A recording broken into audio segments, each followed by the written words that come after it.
Oh, I got a short way into this job. I wasn't going to document it, but I figured I would, just for posterity's sake. I have to change the power seat switch on my HHR. And one thing's bad on these GMs, it's switches. Remember that these was the same vehicle that had the spring in the ignition switch that killed people, so GM could save less than a nickel per unit. So, you know they don't give a single fuck about you. So the first procedure is in the back of the seat here, and on the opposite side there's two bolts. You flip the seat up, undo the two connectors right here and here, and they just squeeze and pull out, and the front edge of the seat just hooks in. And if I go over to the front edge of the seat, just hooks into these here, and there's the two electrical connectors. You can see you just squeeze it right there.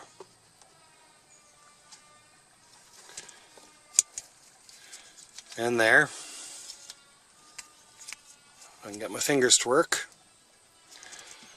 And that's where those two bolts came out of. So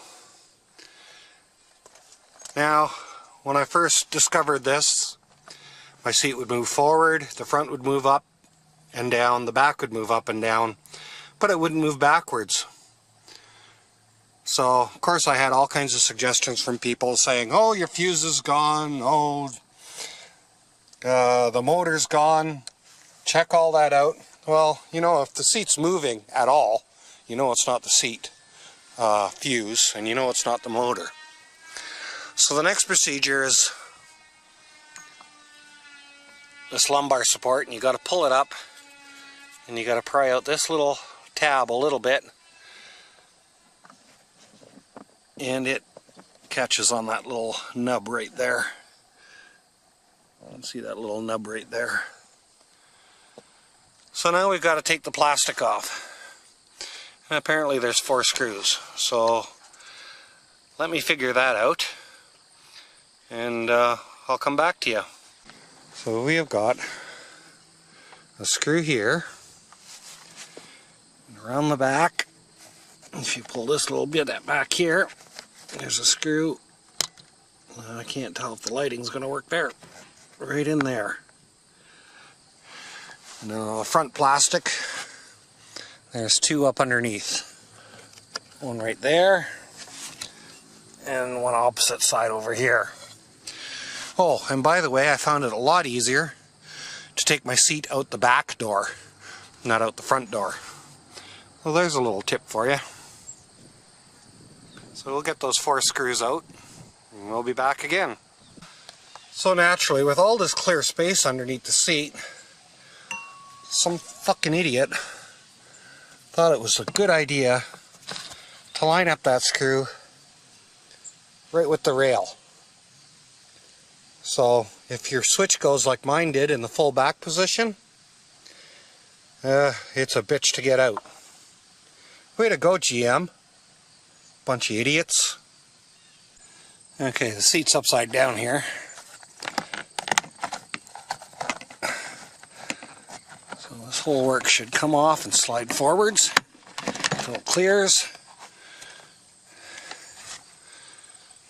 And hold this all at the same time. And there is our switch. Right here.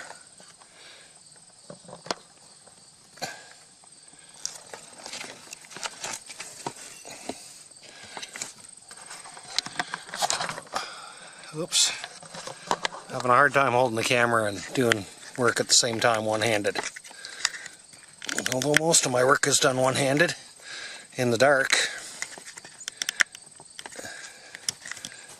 What kind of contraption do they have here on this plug? Come on. Okay, try this plug, maybe it's easier.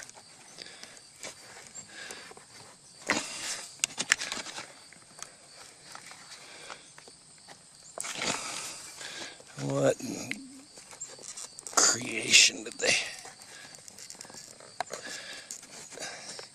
Okay, I gotta use 2 hands to get this plug undone here. So the release for that connector naturally isn't where you can get at it. It's up against the plastic panel. You gotta push there on it, which goes up against the plastic panel, so you gotta reach your finger right in there. Now we gotta pry this switch out, which is just held in by some little plastic tabs. So yeah, it was just as easy to undo this one, which pulls up, and undo this one, which pushes down. So there's our switch. And it should pop out of there. There's my little screwdriver.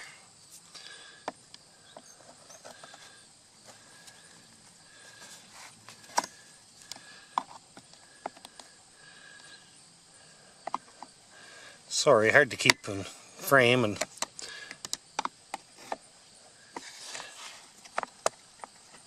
keep things going all at the same time.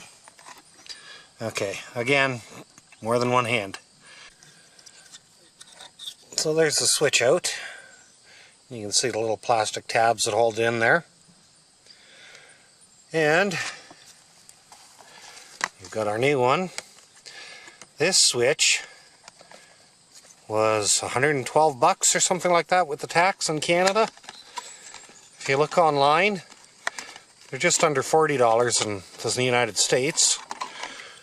But by the time you pay duty and shipping and handling and everything else, and wait a week, well, I can get this one the next day right at Napa. So pretty much going backwards to put it in.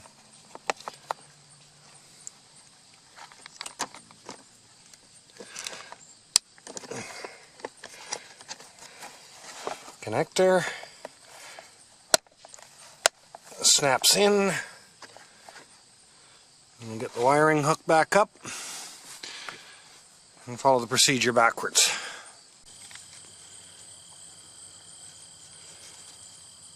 So that's how much it costs for the switch in Canada from Napa, $103.82. So I got the seat just kind of sitting in place, and it moves.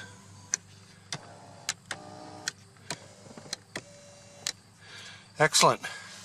One thing that there is no mention of in anything that I've read is how that little switch goes on there. And basically, it just pops on there. Like that.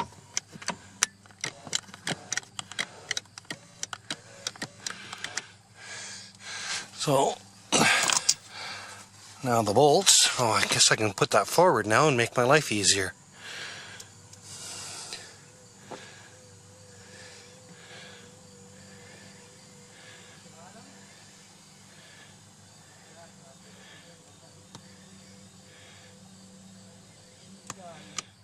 There we go. Now, with the seat forward, you can see where those bolts go. Right in here. One there. One there. 2 bolts to hold the seat in. So, we'll get that buttoned up. Would have been so much easier if the seat could have been able to move while it was no power to it. But, you know, I'm pretty sure that if I was in the position to buy a new vehicle, it wouldn't be a Chevy. There's just too many places that they've cheaped out on. And of course you might say, oh, Chevy's got a new president, and well, you know, the president didn't sign off on this ignition switch that failed and cost lives to save 3 cents a unit, even though that the supplier told them that it was subpar. And along with the other crap that they put in their vehicles, the only thing that the GM president is beholding to is the shareholders. And all the shareholders want is their next quarterly dividend. Just like any other corporation in the world. They're just worried about the next dividend. So, they're only looking 3 months out.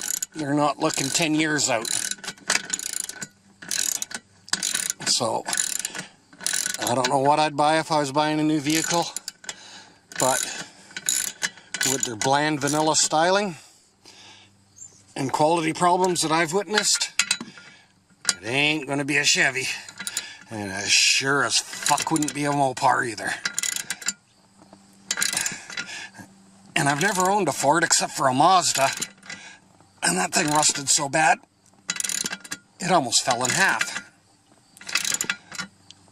So, that's about as close to a Ford as I got. So, I think if I was to buy a new car, I would be looking at a Japanese brand, or a Korean brand, or a German brand, or any other brand. But it certainly wouldn't be a goddamn Chevy in their shitty build quality. So there it is, all installed and done, and everything works the way it should. I should mention too that I'm a GM guy, and I always have been. I'm 55, so that gives well over 30 years of buying GM products. And my dad was a GM guy, bought GMC, Chevrolet, Pontiacs. So it's pretty sad to see a company that, you know, relies on sales to like their customer base. Like, look at this.